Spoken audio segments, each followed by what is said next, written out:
16 ივნისი ეს არის ეგრეთ წოდებული Bloomsday, ბლუმის დღე.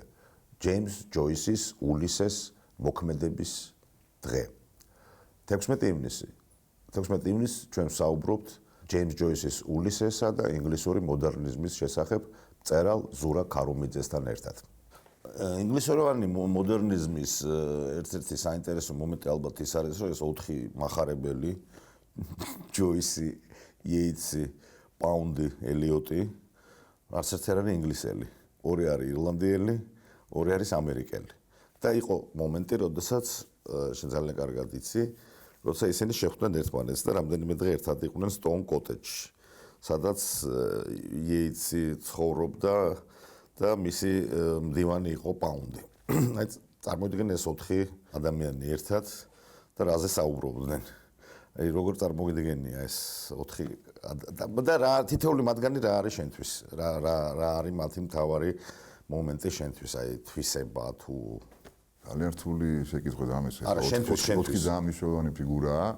და თან მithumetes 4-ვე შენს პროზაში საკმაოდ სერიოზულ როლს ასრულებს. 4-ვე ეგრეთ წოდებული მაღალი მოდერნიზმის მახარებელია კი ბატონო. რაღაც მაღალი მოდერნიზმის ბურჯია, შეიძლება ასე. 4 ბურჯი. 4 ბურჯი მაღალი მოდერნიზმისა. თუმცა ერთმანეთისგან საკმაოდ განსხვავებული. ჯერ ავიღოთ ასაკით ეს 3 ერთმანეთს დაახლოებით გავს 80-იან წლებში დაიბადნენ. 82-ში ჯოისი, 85-ში ელიოტი, თუ არ მეშინო 88-ში ელიოტი და 85-ში პაუნდი. მაგრამ იეიტსი უფროსი იყო. 65-იანი. ეს მთელი თაობით, პრინციპში თაობით უცებზი. მაგრამ სხვადასხვანაირები არიან სხვადასხვა წარსული ჰქონდათ მათ შემოქმედებით წარმოსახვას თუ ავიღებთ სხვადასხვა რაღაც წყაროებიდან მოდიოდნენ, თუმცა ჰქონდათ ბევრი საერთოც. ხედვაც იმ ესთეტიკისა, რომელსაც მოდერნიზმის ესთეტიკა ქვია, თავისებური ჰქონდათ, რა თქმა უნდა. ნუ ავიღოთ იეიტსით მაინც უფროსით, რომელიც ძირითადად გამჯდარი იყო 2 მომენტში. ერთი არის ეს გელური და კელტური მითოლოგია და მეორე არის ბიზანტიური ხელოვნება. და საერთოდ ბიზანტიური კულტურა. საერთოდ ბიზანტიური კულტურა ხატირობაში კი ბიზანტია ხატი როგორც ასეთი და ბიზანტია როგორც მისი მსოფლმხედველობრივი მეთოდის, პოეტური მეთოდის და მისი სამყაროს ხედვის ეტალონი ასე. და ყველაზე უტოპიაც. რა თქმა უნდა, უტოპიაც არის. 4-ვე უტოპიაშია რაღაც ამბავში, ფაქტობრივად უტოპიის მომენტი ძალიან ძლიერია მოდერნიზმში. რაღაცისკენ ისტრაფება. თითოეულის უტოპია რაღაცისკენ, ნუ მთავარი უტოპია ეს არის ქაოსიდან კოსმოსის შექმნა, რა თქმა უნდა, თუმცა ეს ამავე დროს მათი მთავარი ამოცანაა. იმიტომ რომ მოდერნიზმი ყალიბდება საოცარი კრიზისის და ქაოსის დროს. გამოწვეულია ეს ბევრი რამით, გამოწვეულია დაუშვათ რაღაც ცვლილებებით მენტალიტეტში, სოციალური ცვლილებებით, პოლიტიკური ცვლილებებით. მოგეხსენება რომ პირველი მსოფლიო ომია ძირითადი, ასე ვთქვათ, ღერძის ირგვლივაც ყალიბდება მოდერნიზმი.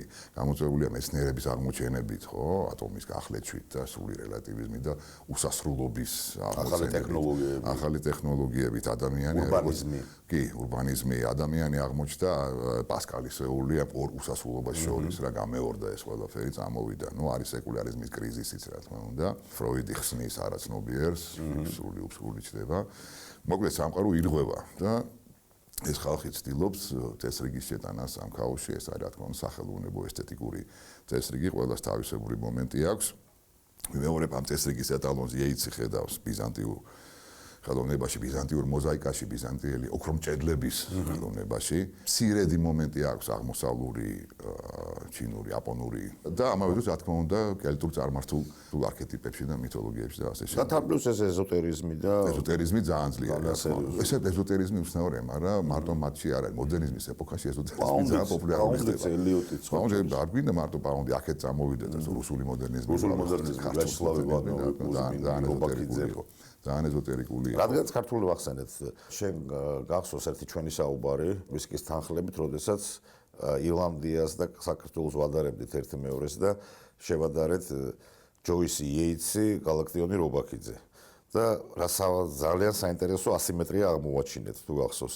კოსმოპოლიტი ჯოისი, კოსმოპოლიტი გალაქტიონი, ნაციონალისტი იეიტსი, ნაციონალისტი რობაქიძე. ესე იგი, პირიქით თუ შეიძლება ასე ითქვას და თუმცა ასევე ეზოტერისტი რობაქიძე და ეზოტერისტი და კოსმოპოლიტი ჯოისი და გალაქტიკა შემთხვევაში არ გამოდი ჯოისი პირიქით ძალიან ირონიული იყო ავანგარდისტები იყვნენ ამ აზრით მომავალზე ორიენტირებულები ძალიან ირონიით და სარკაზმით უყურებდა პაროდიულად აღიქვამდა ყველაფერი ამას და ამავდროულად კულტურა აღორძინებდა ტექსტებშიც კი ჩანს ეს ყველაფერი რა თქმა უნდა ამ ხრივ ჯოისი ყველაზე უფრო ლიბერალური და ყველაზე უფრო ეთქვი ლიბერალური კაიგაგა მემარცხენე ლიბერალი ამ თვალსაზრისით ფაშიზმის სტუნებასაც და ნაციონალიზმის იეიცი არ იყო ესე რობაქიძეს მოგეხსენება არ იყო პაუნდი საერთოდ პროპაგანდისტი და ჰიტლერს უწოდა ჩვენი ეპოქის ჟანა დარკი მით უმეტეს და ამას მოყავს მისთვის ძალიან სერიოზული შედეგები გახსოვს ძალიან წინააღმდეგული ფიგურა პაუნდი ეძებდა ამ წესრიგს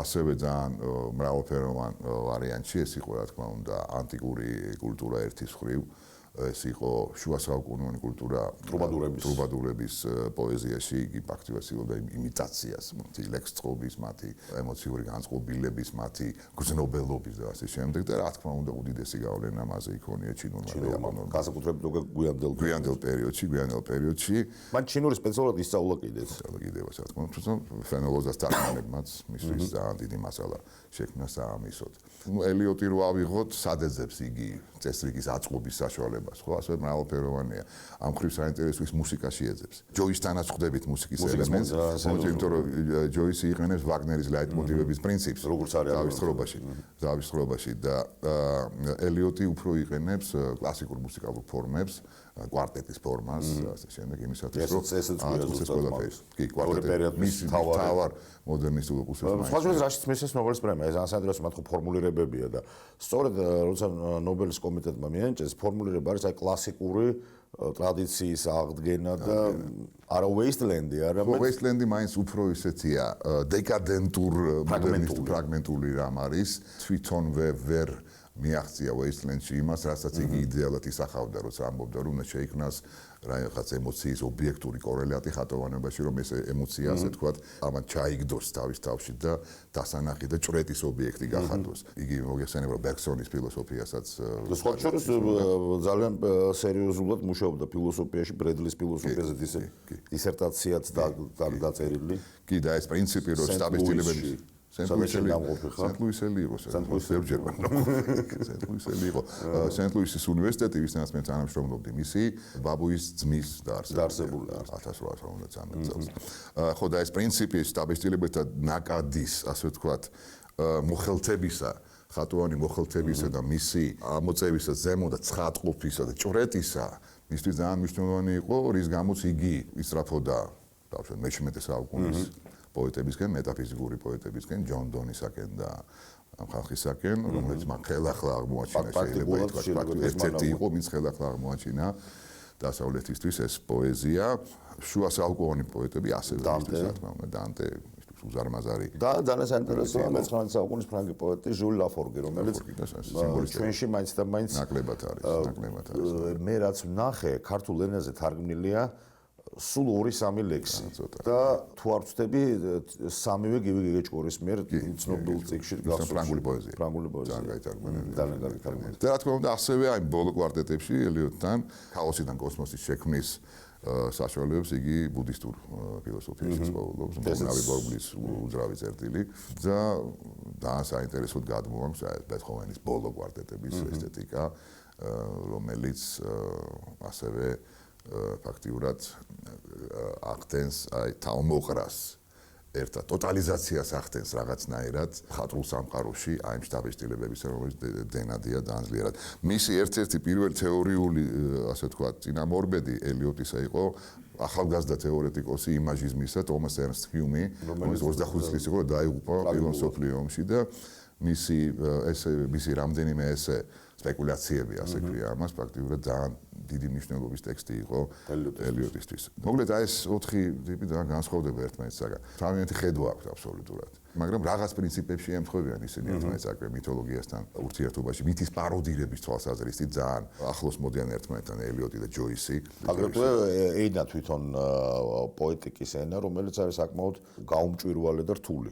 და დღემდე ითხოვს კომენტარებს, ნუ ეს უკვე პაროდიის საგანიც გახდა. უკვე 100 წელი გადის მალე ულისეს შექმნიდან 16 ივნისი სწორედ არის ანუ ის დღე ბლუმის დღე და დღემდე ულისე რჩება წიგნად, რომელიც ამ 100 წლის განმავლობაში არ იქცა წიგნად, რომელიც წავიკითხეთ. არა, პრინციპში ულისე უფრო იქცა.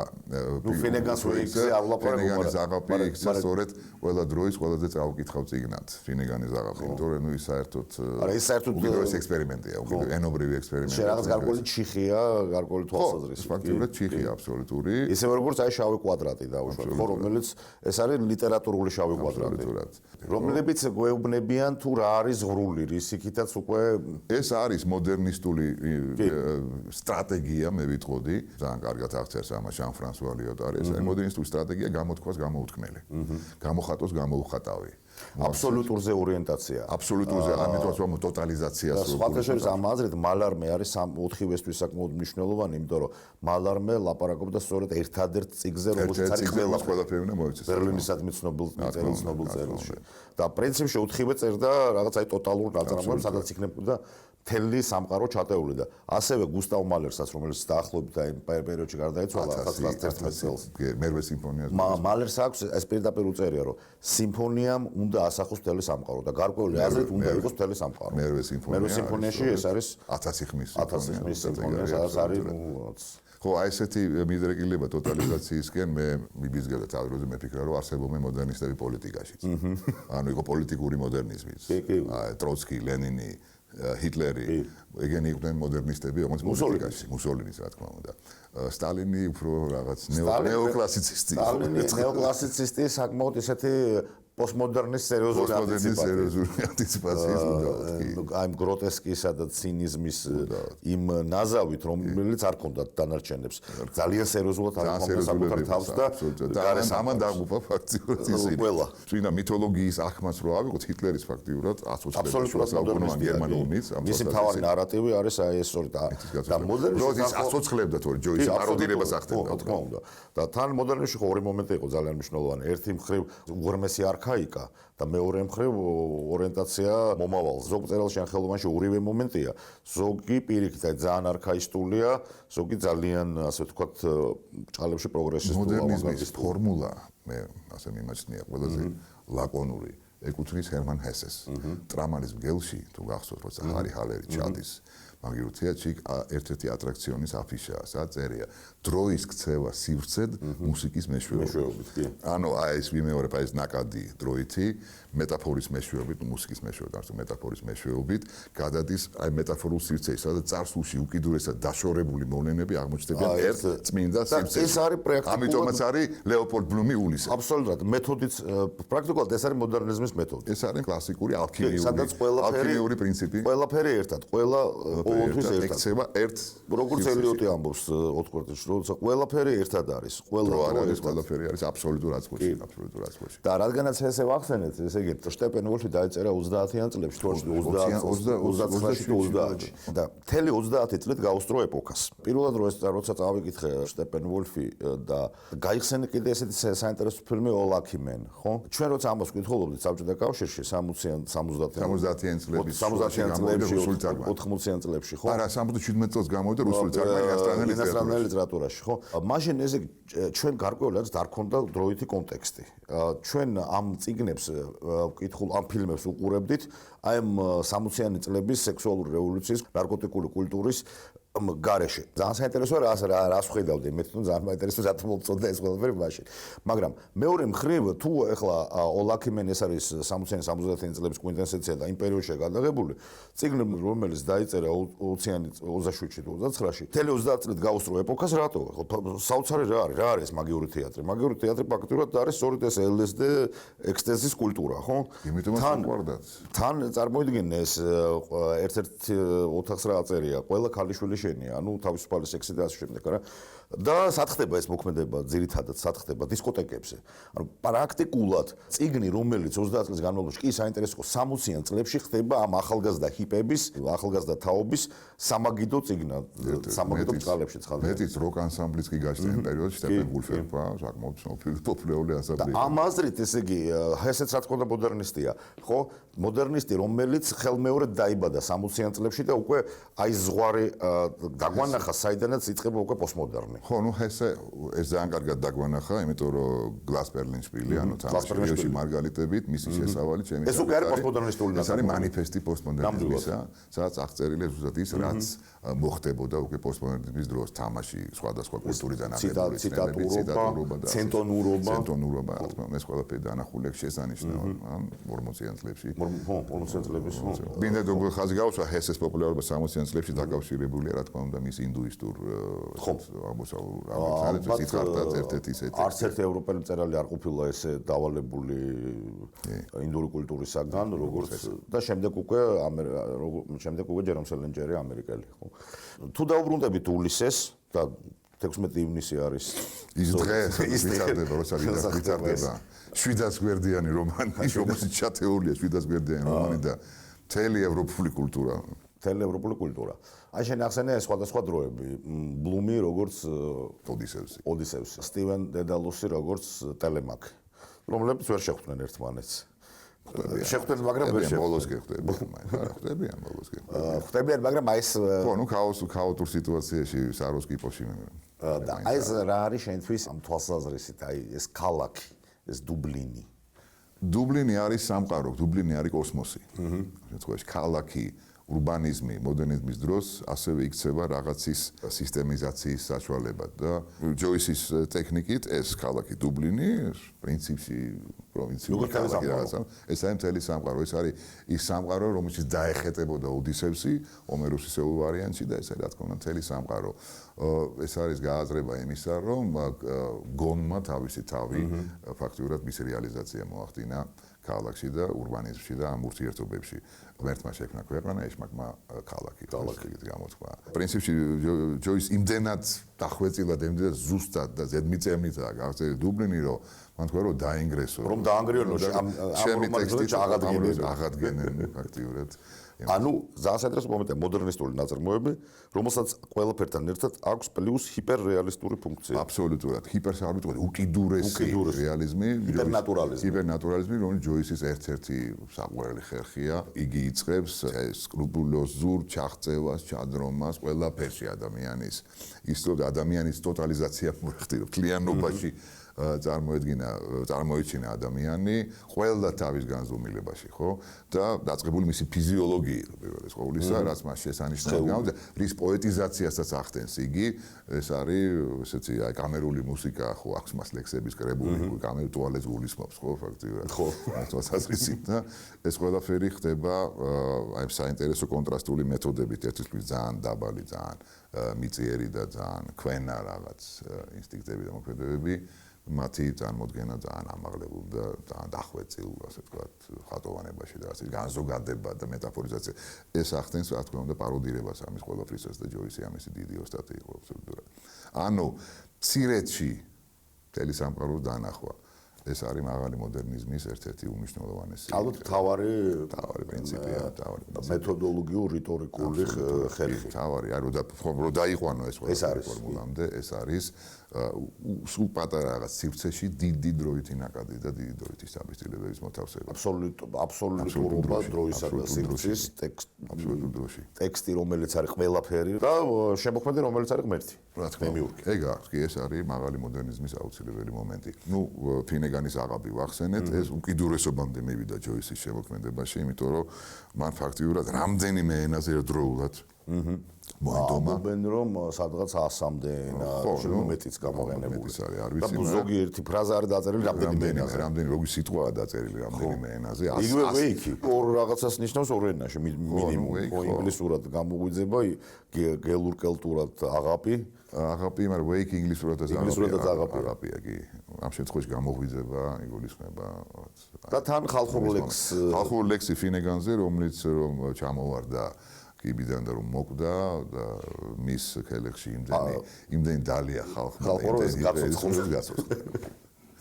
რაც ასევე არის ეს არის დიდი სამავიდო დიდი მისტერია სიკვდილისა, ასე ვთქვა, აი როგორც ბარდოთედოლ და ეგვიპტური წიგნი მიცვალებულთა იქაც არის ეგ დატრიალებული. სულად გეთახმები, გარკვეული ადრე შეიძლება ეს აღდგომის და უგდომისა და სულად გამიზნული ქონდა ყველაფერთან ერთად ეს არის რელიგიური წიგნი. უზომო, ცოტა რელიგიის ახალრელიგია, რა თქმა უნდა, ძალიან ძლიერი ელემენტია რელიგიის ჯოისთან, მაგრამ იგი ყველაფრის ესთეტიზაციას და პოეტიზაციას ახდენს. მისი ულისეს სამების პრინციპის რაღაც ხელახალგაზრდებაზე დატრიალებული ბლუმი, მამა, სტივენ დეივისი. გავიხსენოთ, რომ ეს იყო იეზუიტების აღზრდილი და აპოსტატი კათოლიკე, რომელიც გახდა ათეისტი, აგნოსტიკოსი. ეზიზღებოდა ირლანდია, მაგრამ უდიდესი სიყვარული იზნობა ირლანდიის. ამ შემთხვევაში ილია ჭავჭავაძე შეიძლება გავიხსენოთ ამ სიძულულში რაოდენი სიყვარულია. რა თქმა უნდა, თუ ადარებდა ირლანდიას არის დედა ხორი, რომელიც თავისშვილებს ჭამს. ზუსტად ეს დაწერა ბლოკმა თავის დღიურში სიკვდილის წინ. აი ძალიან საინტერესოა, ზუსტად ეგ ფრაზა აქვს ნათქვამი რუსეთზე და საკუთარ თავზე. სამშობლოსადმი დიდი სიძულულში ამავე დიდი სიყვარული. გალაქტიური წვათ შორის ასევე ძალიან რთული დამოკიდებულება ჰქონდა საქართველოსადმი, ხო? რა თქმა უნდა. რომ სხვა სამშობლო არ გამაჩნია, რომ ეს თოვლია ჩემი სამშობლო და საქართველოს შენ მოვალე ხარ, ნატრობდე ჩემს მეგობრობას, უფრო ვინმე შენსას. ეს არტისტული ყვავილებიდან არის ეს ციტატები. და კიდე ერთი მომენტი. 1904 წლის 16 ივნისი ამავე დროს არის სავსებით ფაქტი, კონკრეტული ფაქტი ჯოისის ბიოგრაფიის. მოდი აი ამაზეც ხო, მე ესე იგი ეს ფაქტი საერთოდ კონკრეტულად 1904 წლის 16 ივნისს მან პაემანი დაუნიშნა პირველად თავის მომავალ მეუღლეს ნორა ბარნაკელს. და ამიტომაც აიღუმა ეს დღე. ანუ მისთვის ძალიან კონკრეტული რამ ასევე იქცევა მისთვის მასალად უნივერსალიზაციის. ეს არის მისი, ასე ვთქვათ, პრინციპი. კიდევ ერთი გამეორება იმ ძირითადი პარადიგმისა, რომელიც მოდერნის ახასიათებს, მცირეში სამყაროს მოთავსება და ტოტალიზაცია. მომავალ წელს გვექნება მეასე ბლუმსდეი, ანუ ბლუმის დღე. ზუსტად. საინტერესოა როგორ აღნიშნავენ ირლანდიაში. და ერთი მომენტი, ერთი-ორი სიტყვა ქართულ ჯოისიანაზეც და ქართულ ჯოისზეც, იმიტომ რომ ჩვენ მაინც არ ვართ განებირებული მე-20 საუკუნის ესეთი უკვე დღეს უკვე კლასიკური წიგნების თარგმანებით, ხო ამაზე ჩვენ არაერთხელ გვისაუბრია, მაგრამ ულისე სწორედ ის ბედნიერი გამონაკლისია, როდესაც ჩვენ გვაქვს ქართული ულისე. შემიძლია ვთქვა, რომ მე მოწმე ვარ, როგორ ხო, აი ზუსტად ეს მინდა. ითარგმნებოდა ორი სიტყვა ნიკო ყიასაშვილზე, რომელიც იყო შენი მასწავლებელი და შენ აი ამას თვალს ადევნებდი, როგორ ხდებოდა ეს მოვლენა. წლების განმავლობაში ადევნებდი ამას თვალს, დაწყებული 74 წლიდან, როდესაც მე გავხდი სტუდენტი დასავლეთ ევროპის ენების და ფაკულტეტზე, პირველად ნახე ერთ პირველი რაღაც ღონისძიება იყო ნიკოს მიერ მოწყობილი მეხუთე კორპუსში გიკითხულობდა ბლუმის ეპიზოდის ქართულ თარგმანს, აი ამ ეპიზოდის რომელიც იწყება ბლუმის ასე ვთქვათ საპირფარეშოში ყოფილი მისი აღვიძები და ბლუმის ნიკო ყიასაშვილს ულისეს თარგმნის დროს დაემართა ის და მისგან ვიცი, რაც საერთოდ ულისეს თარგმნელებს ემართება თელს სოფლიოში, ამას ქვია ულისიზირება. ანუ თავის თავს და მთელს თავის რეალობას იგი ულისედან გამომდინარე კითხულობდა და აღიქვამდა. ფაქტობრივად მან იდენტიფიცირება მოახდინა საკუთარი თავისა და თავისი სამყაროსი ულისეს სამყაროსთან და ამას სიამოვნებს ახიარებდა და მოწონდა ეს ყველაფერი. ასე ჩვენც იგივე დაგვემართა მის ირგვლივ ყოფ ხალხს. საქმე ის გახლავთ, რომ ერთი წლის განმავლობაში ნიკო თავის სახლში ყოველ სამშაბათს აწყობდა ესეთ შეხვედრებს, პატარა კლუბივით ქონდა, სადაც ჩვენ სტუდენტებიც რამდენიმე სტუდენტი მისი ვიკრიბებოდით და ამავე დროს რამდენიმე ლიტერატურის და სადაც იგი გვიკითხავდა ახალ და ახალ ნაწილებს ულისეს ქართული თარგმანისა და გვიკითხებოდა ჩვენს აზრს. ფაქტობრივად აი ჩვენ მე ვარ მოწმე იმისა თუ როგორ ლაგდებოდა ეს ყველაფერი. მე ამ ულისეს პირველი გამოცემის პირველი რედაქტორი გია ჭუმურიძე ჩემი მეგობარი ის ცალკე ასე ვთქვათ გვიყვებოდა ამას ყველაფერს. ეს იყო ალბათ ყველაზე ისეთი საინტერესო და ცოცხალი პერიოდი ჩემი სტუდენტობისა და ახალგაზრდობისა. ურთულესი ამოცანა ჰქონდა ნიკო ყიასაშვილს ამ თვალსაზრისით, იმიტომ რომ ნუ ქართული ენა იმდენად ურბანიზებული არ არის, არ იყო მაშინ მით უმეტეს 70-იან წლებში როგორც ამას ითხოვს ულისეს ტექსტი, მაგრამ მან შესანიშნავად გაართვა თავი აი ამ სიტულებს და ძალიან საინტერესო, ძალიან კაი ეკვივალენტები მოიძებნა მაშინ. ნუ როგორც იქნა შარშან გამოვიდა უკვე სრული თარგმანი. სრული ტექსტი. მთლიანი ულისე. და მე მგონი მაიკო ყიასაშვილი არ შევწდები მაიკო ყიასაშვილი უნდა ახსენოთ ამ შემთხვევაში, რომელმაც ძალიან ძლიერ შეიტანა იმაში, რომ ჩვენ გვაქვს მთლიანი თარგმანი. დასრულებული, იმიტომ რომ ნიკომ სიცოცხლის გამოსცა სულ რაღაც 15 ეპიზოდი ის ჟურნალში. პირველ წიგნში გამოვიდა 10 ეპიზოდი, მაგრამ შემდეგ ჟურნალში გაგზავნა და ეს პირველი წიგნი რომელიც 80-იანი 83-ში რო გამოვიდა 80,000-იანი ტირაჟი. ხო, 80,000. ეგ საბჭოთა კავშირში ჯეიმს ჯოისის უმეტესი გამოდის 80,000-იანი ტირაჟი. და დაიტაცეს სხვა შორის. გაქრა კი დღეს ბიბლიოგრაფიული უშუალოდ თეთრი გარეკანი ქონდა დავით კაკაბაძის გემი ახატია 1920 წელს დახატული და ძალიან კარგად მოაჩვენა. ხო, და გარეგნულადაც მახსოვს ეს დღემდე მაქვს ეს წიგნი შემოჩნს დაიგლიჯა, იმიტომ რომ ხო, აკინძული იყო. და არ შევწდები თუ ვიტყვი რომ შენ როგორც მწერალი, ასევე ამ ულისიზაციამ შეიძლება ხო, ეს საბედისწერო. ხო, ეს არ ვიცი რომ კარგია ეს თუ ცუდი. ფილოლოგი და ლიტერატურაცოდნე, რომელმაც დაწერა დისერტაცია ჯონ დონზე, დღეს ხარ მწერალი. და შეიძლება ითქვას, რომ ულისეს ამ თარგმანმა და აი ამ ყველაფერში მონაწილეობამ შეიძლება ითქვას საბედისწერო როლი ითამაშა. ხო, საბედისწერო როლი ითამაშა, გერგის გეთანხმები, იმიტომ რომ ალბათ ამ ასაკში, რომ ასაკშიც მე მომიწია ეს, მაინც უფრო ფრთხილად უნდა მოეკიდო ისეთ ტექსტს, როგორიც არის ულისე და არ უნდა გადავარდე მასში და შენც არ უნდა დაგემართოს ულისიზაცია, იმიტომ რომ მას შემდეგ შენ იწყებ უკვე ფიქრს მხოლოდ ინტენსიურ პროზაზე, არა ნარატიულ, ექსტენსიურ თხრობაზე, ხაზოვანზე, არამედ იწყებ ფიქრს აი ამ რაღაც ცნობიერების ნაკადის ელემენტების იმიტაციაზე და ფლად კარგი რაღაცა ახალგაზრდა და დამწყებია ასე თქვა ლიტერატურისთვის ეგ არ არის. ეგ არის ძალიან სახიფათოა ეს ყველაფერი. მეორე მხრივ, რა თქმა უნდა, ეს ამავე დროს იყო დიდი სკოლა და დიდი გამოცდილება ამ თვალსაზრისით, რომ თანამედროვე იმდროინდელი ასე თქვა მოდერნისტური ლიტერატურის აი ეს უდიდესი მარგალიტი მე თავისუფლად მიმეღო ჩემში.